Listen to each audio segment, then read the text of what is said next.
मन धागा धागा जोडते नवा या मालिकेच्या 9 डिसेंबरच्या भागामध्ये सार्थक सांगत असतो, हे बघा, तुमच्या गळ्यात मी मंगळसूत्र घातलंय, त्यामुळे लोक तुमच्याबद्दल काही बोलली तरी तुम्हाला प्रोटेक्ट करण्याचं हा माझं वचन आहे आणि तुम्ही कितीही म्हटलात ना तरीसुद्धा माझं हे वचन मी पूर्ण करणार. कुणीही तुम्हाला काही बोललं तरी मी ते ऐकून घेणार नाही. चला आता जायचं का, कारण आकांक्षाचं आपल्याला लग्न ठरवायचं आहे. यावरती इकडे आनंदी म्हणते, मी अजून एक गोष्ट सांगते तुम्हाला, म्हणजे आकांक्षाच्या मनामध्ये नसेल तर हे लग्न नाही करायला पाहिजे. तिच्या मनाचा विचार घेतल्याशिवाय या लग्नासाठी पुढे जायचं नाही. यावरती सार्थक म्हणतो, हो तर तिचा विचार करूनच आपण पुढे जायचं, पण आपण जायचं का पुढे? नाही, पुढे म्हणजे आपण हॉलमध्ये जायचं का, असं म्हणत सार्थक आनंदीला घेऊन आता पुन्हा हॉलमध्ये येतो. त्यापर्यंत इकडे अण्णा सांगत असतात, मी सार्थक सरांना कॉल केला होता, पण ते इतके मनाने चांगले आहेत ना की त्यांचा मनोजने इतका अपमान केला तरीसुद्धा सार्थक सर म्हणतायत की आपण त्याचं व्यसन सोडवलं पाहिजे. त्यांच्या मनामध्ये कोणत्याही गोष्टीबद्दल राग नाही आहे. यावरती मालती म्हणते, खरंच सार्थक सर मनाने इतके चांगले आहेत ना, आनंदीचं भाग्यच थोर, त्यामुळे त्यांना सार्थक सरांसारखा नवरा मिळालेला आहे. असं दोघं जण बोलत असतात. तोपर्यंत इकडे आता वृंदाचं काहीतरी वेगळंच चालू असतं. वृंदा सांगत असते, हे बघ शलाका, बघितलंस ना, या सार्थकने त्यांच्या राज्याध्यक्षांच्या समोर आता ही आपली बायको आहे असं सांगितलं. काय गरज होती सारखं सारखं सार्थकला बायकोची बाजू घेण्याची? इकडे तोपर्यंत सगळेजण लग्नाचा काय विचार करायचा असं बोलत असताना आकांक्षा सांगते, मला थोडासा वेळ पाहिजे.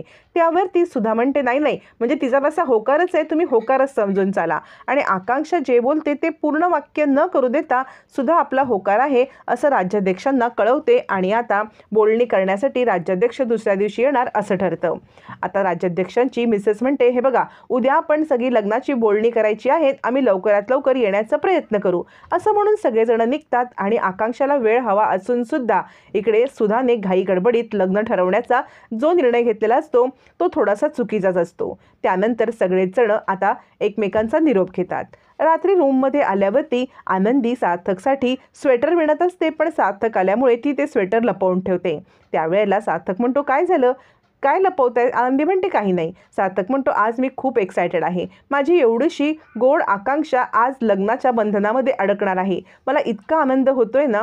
यावरती आता जुन्या आठवणी निघतात आणि आनंदीचा चेहरा पाहून त्यावेळेला सार्थक म्हणतो, तुम्ही काळजी करू नका, सगळं काही ठीक होईल. आकांक्षाचं लग्न धूमधडाक्यात लावून द्यायचं आहे. म्हणजे माझी इच्छा होती की माझं पण लग्न धूमधडाक्यात व्हावं. आणि सार्थक गप्प बसतो. त्यावेळेला आनंदी म्हणते, माफ करा, माझ्यामुळे तुमचं हे लग्न असं व्हावं लागलं. सार्थक म्हणतो, नाही नाही, म्हणजे मला लग्नामध्ये नाचायचं होतं ना, म्हणून मी असं म्हटलं, पण तसं काही नाही आहे. आवडीच्या माणसासोबत लग्न व्हायला पण नशीब लागतं ना.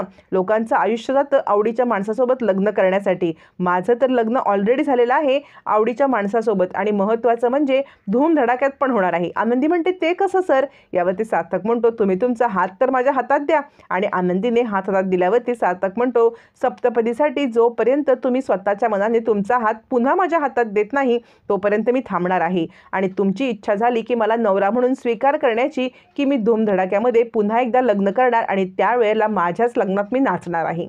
तोपर्यंत इकडे आता इन्सिक्युअर झालेली वृंदा रेश्माला कॉल करते आणि म्हणते, तुला माहिती आहे का आज सार्थकने काय पराक्रम केलाय ते? म्हणजे राज्याध्यक्ष इकडे आले होते ना, त्यांच्यासमोर सार्थकने आनंदी त्यांची बायको आहे अशी ओळख करून दिली.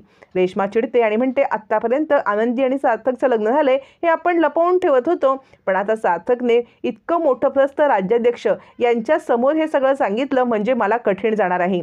या सार्थक आणि आनंदीचं काहीतरी करायला पाहिजे. पण आता मी आनंदीला असा ठिकाणी मारणार आहे ना की ज्या ठिकाणी तिला आता या घरातून बाहेर पडण्याशिवाय पर्यायच नसतो. फोन ठेवल्यावर ती वृंदा विचार करते, ही रेश्मा नक्की काय करणार आहे काय माहिती, पण काहीतरी करू दे जेणेकरून ही आनंदीची बॅब एकदाची घराबाहेर जावते. आनंदी आणि सार्थक चहा पित असतात. त्यावेळेला सार्थक आता कपाटातून जुन्या फोटोंचा अल्बम काढतो आणि दोघं जण लहानपणीच्या गप्पांमध्ये रंगून जातात. कशी आकांक्षा लहान होती, इतकी लहानाची पटकन मोठी झाली, लग्न झालं, अशा गप्पा गोष्टी चालू असतात. तोपर्यंत इकडे आता लग्नाच्या बोलणी करण्यासाठी राज्याध्यक्ष येणार म्हणून सुधाची गडबड चालू असते. वृंदा सांगत असते, सुधा तुझं बाबा पहिलंच हे लग्न आहे हो, नाहीतर मला माझ्या शलाकाच्या लग्नाचा अनुभव आहे, असं म्हणत ती सुधाला टोमणा मारत असते. तितक्यात ते शलाका येते आणि म्हणते, ही आनंदी तयार होऊन येणार असेलच, काल बघितलंत ना पाहुण्यांच्या पुढे पुढे कशी करत होती. सुधा म्हणते, मला नाही आवडत ती आनंदी इकडे आलेली. वृंदा म्हणते, काहीतरी करायला पाहिजे, या आनंदीचा बंदोबस्त पण हा सार्थक मध्ये मध्ये करतो ना, सार्थकला बाहेर पाठवून मगच आनंदीचा बंदोबस्त करता येईल. सुधा म्हणते, काहीही कर, पण पाहुण्यांसमोर आनंदी आलेली मला अजिबात चालणार नाही. वृंदा म्हणते, तू काळजी कशाला करतेस, मी आहे ना इथे, मी बघते काय करायचं ते, असं म्हणत शलाका आणि वृंदा आनंदीला या कार्यक्रमामध्ये येऊ द्यायचं नाही याची जणू सुपारीच घेतात आणि सुपारी कशी फोडायची याचं प्लॅनिंग करत असतात. कपटी वृंदा आता ताबडतोब आनंदीच्या रूममध्ये यायला निघते. आता राज्याध्यक्ष येणार म्हणून आनंदी छान तयार झालेली असते. सार्थक तिच्याकडे पाहतच बसतो आणि म्हणतो, खूप छान दिसताय तुम्ही. यावरती आनंदी म्हणते, सर तुम्ही सुद्धा. सार्थक म्हणतो, काय चक्क मला छान म्हणताय तुम्ही. दोघांच्या छानपैकी गप्पा चालू असताना वृंदा येते आणि म्हणते, सार्थक अरे माझं डोकं खूप दुखतंय. लग्नाची गडबड चालू आहे आपल्या घरामध्ये आणि बघ ना माझं हे डोकं अचानक दुखायला लागले. घरामध्ये आदर्श पण नाही आहे, त्याला काहीतरी डॉक्टरची इमर्जन्सी आली म्हणून तिकडे गेलाय आणि केदार पण नाही आहेत. मला ना डोकेदुखीची गोळी हवी आहे. सार्थक म्हणतो, हे बघा तुम्हाला मी किती वेळा सांगितले की औषधांच्या बाबतीत हलगर्जीपणा करू नका, आत्ता ऑनलाईन मी मागवतो. त्यावर ती वृंदा म्हणते, ऑनलाईन नको, तू जाऊन आण, कारण ना पाहुण्यांसमोर मी चक्कर येऊन पडले तर. सार्थक म्हणतो, काकू काही बोलू नकोस, मी जातो. सार्थक तिकडे जातो. तोपर्यंत इकडे आता मनोज दारू पिऊन पडलेला असतो. रेश्मा येते आणि त्याच्याशी बोलायला लागते आणि रेश्मा म्हणते, हे 10,000 रुपये घ्या. मनोज म्हणतो, तुम्हाला काय करायचे मला पैसे देण्यासाठी. यावरती रेश्मा म्हणते, हे पैसे मी नाही पाठवलेत, हे पैसे तुमच्या बहिणीने तुमच्यासाठी पाठवलेत. आता आनंदीने पैसे पाठवलेत म्हटल्यावरती मनोजचा नुसता रागराग होतो. ह्या आनंदीची इतकी हिंमत, मला 10,000 रुपये पाठवून देते. तोपर्यंत सार्थक गोळ्या घेऊन घरी येतो. पाहतो तर काय, आनंदी चिखलाने माखलेली असते. त्यावरती सार्थक म्हणतो, काय झालं, तुमची ही अवस्था का झाली. आनंदी म्हणते, सर घराच्या बाहेर खूप चिखल जमला होता, मी तो साफ करत होते.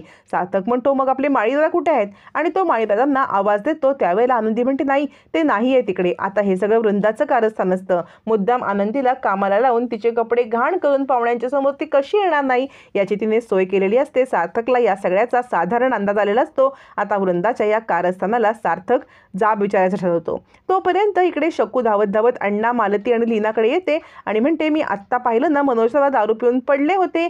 तितक्यात तिथे रेश्माताई आल्या, त्यांनी 10,000 रुपये दिले आणि मनोजला धावत धावत आपल्या आनंदीताईंच्या घराच्या दिशेने गेलेत. आता मात्र अण्णा आणि मालती घाबरतात. मनोज तिकडे जाऊन काहीतरी तमाशा करणार याची त्यांना खात्री पटलेली असते.